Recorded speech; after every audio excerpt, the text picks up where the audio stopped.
Committee के सभी सदस्यगण, VIP party के सभी वरिष्ठ नेतागण, इस पूजा के प्रांगण में बड़े संख्या में यहाँ उपस्थित माता बहन, नौजवान साथी, सम्मानित गार्जियन सभी को सनत मल्ला मुकेश सभी की ओर से नमस्कार प्रणाम करता हूँ।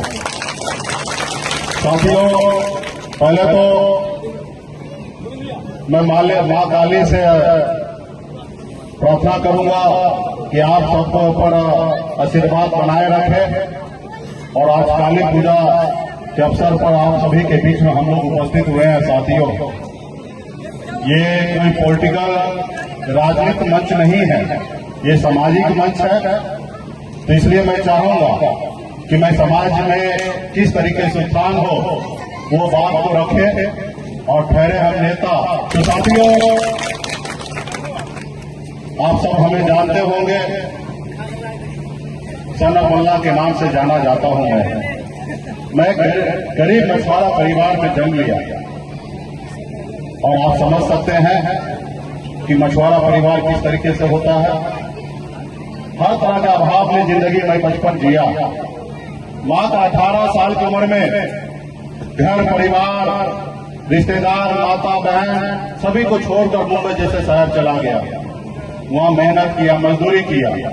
900 रुपये महीने पे मैं नौकरी करता था, लेकिन मेहनत के दम पर मैंने मुंबई जैसे शहर में कामयाबी का झंडा गाड़ दिया। एक बेहतर जिंदगी जीने लगा। साथियों, फिर मैंने देखा कि लोग चांद पे घर बनाने के लिए सोच रहे हैं, लेकिन इस धरती पर हमारे लोगों के लिए रहने के लिए घर नहीं है। फिर मैंने बॉम्बे के ऐशोआराम जिंदगी को छोड़कर पिछले 10 सालों से अपने बिहार और अपने समाज के लोगों के लिए हक अधिकार के लिए मैं लड़ाई लड़ता हूं। पूरे बिहार में निषाद समाज जो है 22 जाति में जाने जाते हैं। कहीं बीन, कहीं बेलदार, कहीं नोनिया, कहीं मलाह, कहीं चाय, तियर, कनपल, गोरी, तमाम 22 जाति के नाम से जाने जाते हैं। हम बिहार में 10% की आबादी है, लेकिन हमारा कोई सुनता नहीं है। आज हमारे समाज को बंगाल में एससी का आरक्षण मिल रहा है। आप दिल्ली चले जाइए, वहां निषाद को एससी का आरक्षण मिलता है, लेकिन बिहार में नहीं मिल रहा है। और पिछले 10 सालों से आपके हक अधिकार के लिए मैं संघर्ष कर रहा हूं। साथियों, हक अधिकार के लिए संघर्ष कर रहा हूं। इसलिए साथियों, इस समाज में अगर सर उठा के जीना है तो सबसे पहले एक काम करना है। वो क्या काम है? एक रोटी कम खाइए, लेकिन अपने बच्चे को पढ़ा लिखा के काबिल बनाइए। जब तक आपका समाज शिक्षित नहीं होगा, तब तक आप आगे नहीं बढ़ पाएंगे। और दूसरा, संगठित रहिए। दूसरा, आपस में एकता बना के रखिए। जब तक आप एकता बना के नहीं रखिएगा तो कोई भी लोग आपको आसानी से तोड़ देगा। जब एक साथ यूनाइट रहिएगा, एक साथ संगठित रहिएगा, तो कितना भी आप गरीब रहिएगा, लेकिन सामने वाला आपसे डरेंगे। इसलिए साथियों, एकता में बहुत बड़ा ताकत है। बाबा साहब भीमराव अम्बेडकर ने पहले ये देश गुलाम था। ये देश पहले गुलाम था, अंग्रेज का कब्जा था।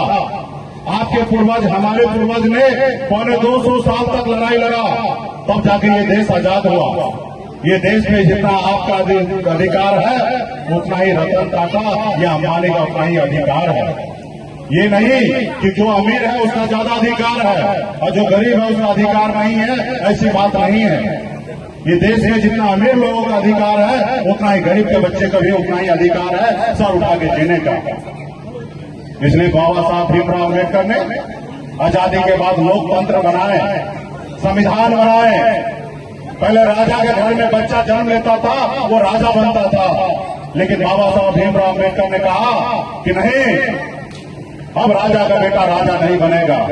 अब इस देश का राजा वो बनेगा जिसके पास वोट होगा, चाहे वो गरीब मजदूर का बेटा क्यों न हो, या किसान का बेटा क्यों न हो, या एक मछुआरा मल्ला का बेटा क्यों न हो। अपने वोट के दम पर इस देश का, इस राज्य का नेतृत्व कर सकता है। साथियों, वो ताकत आपके पास है वोट गिराने का, लेकिन आप जब वोट गिराते हैं तो आप अपने बच्चे के बारे में नहीं सोचते हैं, अपने लोगों के बारे में नहीं सोचते हैं, और आपका वोट का कीमत लगता है 200-500 रुपया लगता है। एक दारू का बोतल दे देता है और आपका वोट ले लेता है। साथियों, इसलिए साथियों, अपने वोट के अधिकार को समझिए। जिन लोगों ने, जिन समाज ने अपने वोट को ताकत को समझा, वो समाज देखिए कितना आगे निकल चुका है और देश दुनिया में अपनी पहचान बनाए है। हमारे आदरणीय लालू प्रसाद यादव जी, उन्होंने अपने वोट को ताकत को समझे और अपने लोगों को यूनाइट किए और 3 बार बिहार का मुख्यमंत्री बने। वो भी कोई अमीर का बेटा नहीं, वो गरीब का बेटा थे। बहन मायावती एक दलित की बेटी उत्तर प्रदेश में 4 बार मुख्यमंत्री बन गई। उत्तर प्रदेश में मुलायम सिंह यादव जी या हमारे स्वर्गीय रामविलास पासवान जी, ये लोग कोई अमीर घर में जन्म नहीं लिए, ये लोग भी गरीब घर में जन्म लिए, लेकिन अपने वोट को ताकत को समझे और अपने लोगों को जागरूक कर कर अपने लिए और अपने समाज के लिए और अपने राज्य के लिए बहुत कुछ किए साथियों।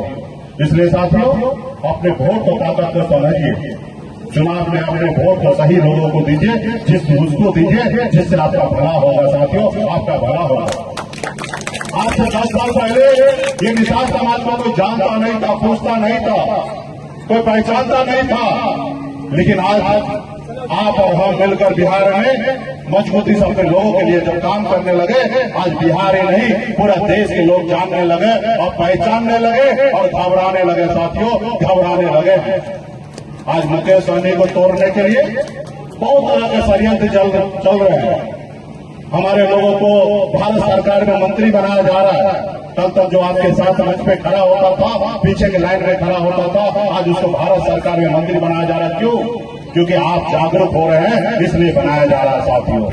जो हमारे पीछे घूमता था, आज बिहार सरकार में मंत्री बना हुआ है। तो क्यों? क्योंकि आप जागरूक हो गए, इसलिए आपको फंसाने के लिए उसको मंत्री बनाया जा रहा है। वो दिल्ली वाले को पता नहीं है कि हम मल्लाह का बेटा है, हम मछली मारना जानते हैं